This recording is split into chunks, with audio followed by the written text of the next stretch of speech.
Hello. Hey guys, Erin and Ruby here. We are live at 5 on Sunday afternoon. And as usual, Ruby's tucked into a pile of hay, as she likes to be. And it was just a minute or two late, so we're going to jump right in and get started with our discussion today. And what I thought I would share a little bit about is our mission and how we facilitate our very specific goal. So in our mission, we talk about helping horses in need, and then the other part is we facilitate mutually beneficial relationships or interactions between people and horses. And so how do we do that, and what does that look like? And that's what I wanted to talk a bit about today. So first of all, why is it important to emphasize mutually beneficial relationships or interactions with our horses, and what does that look like? And, a common feedback we might get from folks who, maybe have been around horses or the horse industry and maybe haven't, is maybe just an assumption that if you're spending time with horses, you're doing it in a way that's good for them. And the sad truth is that's actually not likely for many horses and many people. And there's a lot of practices and dynamics in the horse industry that are harmful to both the horse and the human. So there's just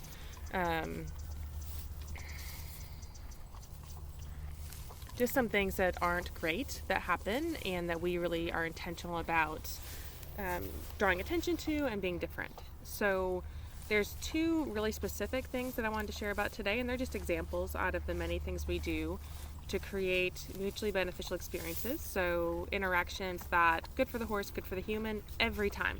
Okay, every time. We're not going to compromise either one. So the first thing I wanted to talk about is that our participants learn from day one, first class, how to be aware of the horse's feedback and how to interact with them in a way that feels comfortable to the horse. And so we're learning about the horse's body language, we're learning about their expression, how do they use space, how do they approach us or not approach us. And some of it's obvious, but some of it's a little more subtle. And we're really looking to stay in the window of this feels good to the horse. And depending on the horse, that can be variable, not only from horse to horse, but day to day. Hi, Terry. Good to see you. So different between horses and different days. And it can also be different for that person on different days, because we all have things in our lives that affect the way that we feel and the way we show up. And the horses feel that too. So by being really intentional, Ruby's just getting right in on the action today. She's really close. By being really intentional about our awareness with the horse and their experience of us, that does a couple things. For the horse, a lot of the horses that have had negative experiences with people kind of have a default into fight or flight mode. So their nervous system's just like ours, and when they've had trauma or had unresolved issues, they default into that fight or flight mode. And so they do that around people. Hi. Hello. And what they experience with us is kind of a really gentle, quiet way of repatterning that experience. And so if every person comes in and says, hey Ruby, I'm listening, how do you feel? Is this okay for you? I'm not going to push or take too much.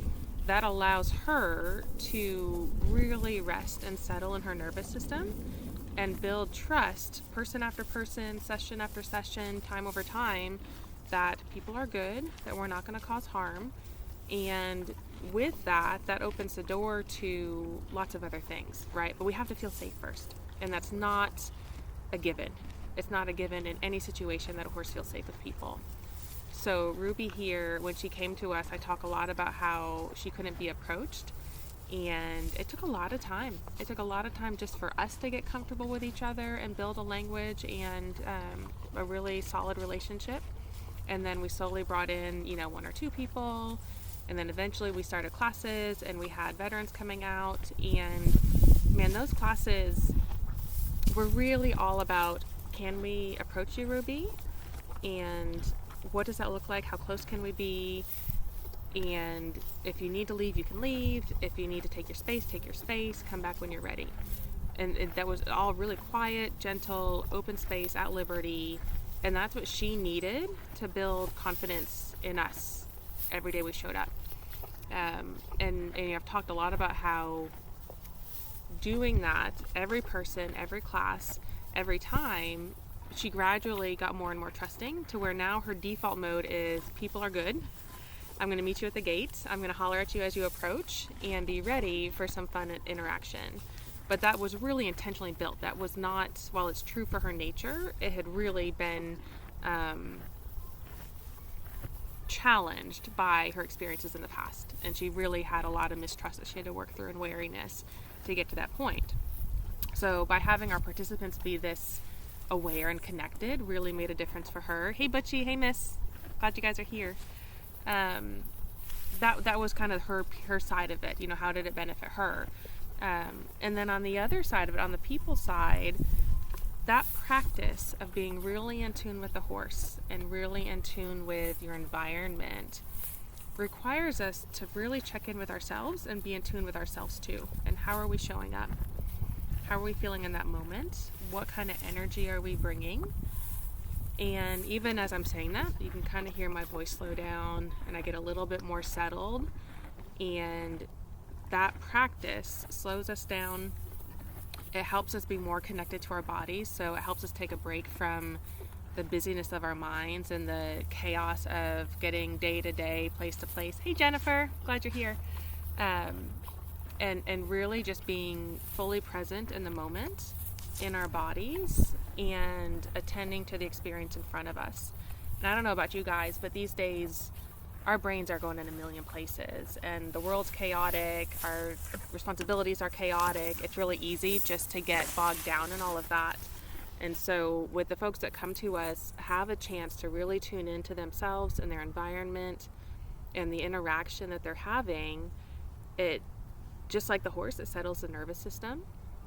It helps us release some of the stress and the pressure that we're feeling. Hi, Tisha. Thanks for coming. And it helps us, you know, because of those things, then we can be more focused. We can be more present. We can be more at ease. And we can be more intentional about not only how we are in this moment, but then how do we want to be when we leave here? How do we want to be tomorrow and with our relationships? So this really intentional practice of awareness and connection can benefit both parties in a lot of different ways. I'm just going to tip because Miss Ruby here has gotten so close to the camera that it's hard to catch her. So for those of you guys just joining in, I'm talking about how we emphasize mutually beneficial relationships between people and horses and some aspects of that, what that looks like. So I've talked a bit about how being really intentional in our awareness and then the horse's feedback and safety helps both of us. And the second thing I was going to share today was about kind of timing in with the Valentine holiday and month is about oxytocin. And any of us who've been through our middle school science classes or whatnot understand oxytocin as the hormone of love and care and belonging. And I don't know about you guys, but I have all those Pinterest boards that show like how to hack your hormones and whether you need serotonin or dopamine or oxytocin, different activities to do those. Just starting to knock into my camera. And so oxytocin is really important when it comes to relationships and safety in relationships. And here at Ruby's Home for Good, we use really specific, gentle, and simple exercises that facilitate the release of oxytocin, both for the horse and the human. So really scientifically based, but gentle stuff that encourages this feeling of deep care and connection between us. And it's rooted in studies of horses and how they interact and the understanding of people and how our neurochemistry is. But we're using really simple but intentional exercises that help release that oxytocin and facilitate that feeling of care and connection. And it's one of my favorite feedbacks we get. It's not anything we were necessarily intentional in this way about, but you know, a lot of times when our clients do their check-ins, whether it's veterans or youth participants, they check in when they get here, they check in when they leave. tells us a little bit about their emotional state and their experience. And we've started to really consistently get the feedback that when we leave, we feel loved. And how important that is as we go out into this crazy world and things are chaotic and we're carrying around a lot of stress and a lot of busyness, that we have that foundation of feeling loved and cared for, and what that does for our mental health. And so using these really specific techniques, they're quiet, they're gentle. The horse might be at liberty like she is today without any ropes on her, or we might have a halter and lead rope on her and we're just walking through some really simple exercises. But they're all built on this shared sense of care and love between us, and that really makes all the difference in building that foundation. And so again, we emphasize safety and relationship and the importance of that in every interaction we have. It can easily be taken for granted that if you're with horses, you like them, you want to do right by them.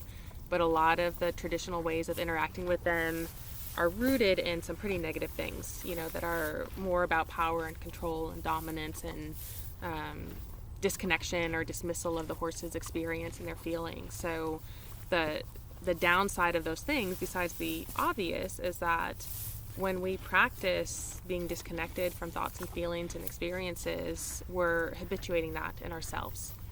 And so here at Ruby's, our participants get a chance to habituate care and connection and habituate feeling loved, feeling in tune with themselves, feeling connected to another being.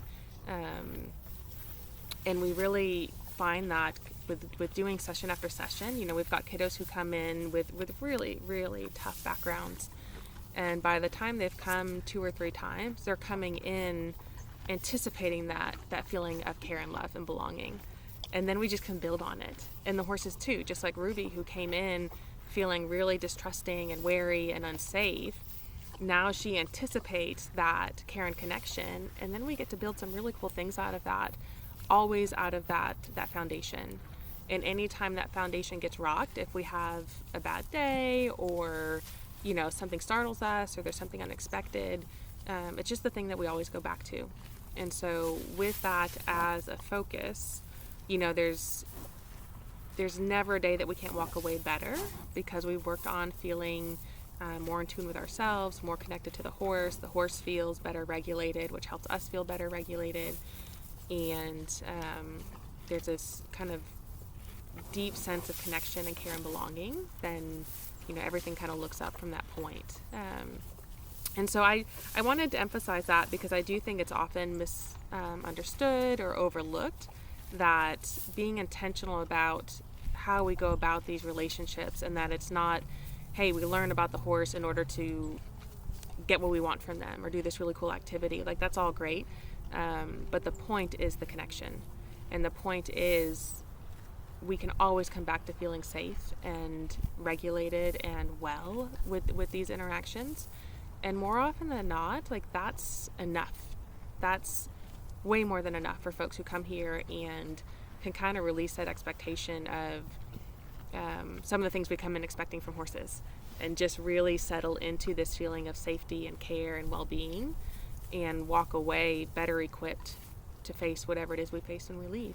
So thank you guys for showing up today. I was glad to be able to share that with you. And if you don't catch us live, we are posting these now to YouTube, so be sure to check out there for any that you've missed. We'll be back live at 5 next Sunday, and hope to see you then. Have a great week, and thanks for tuning in. Take care.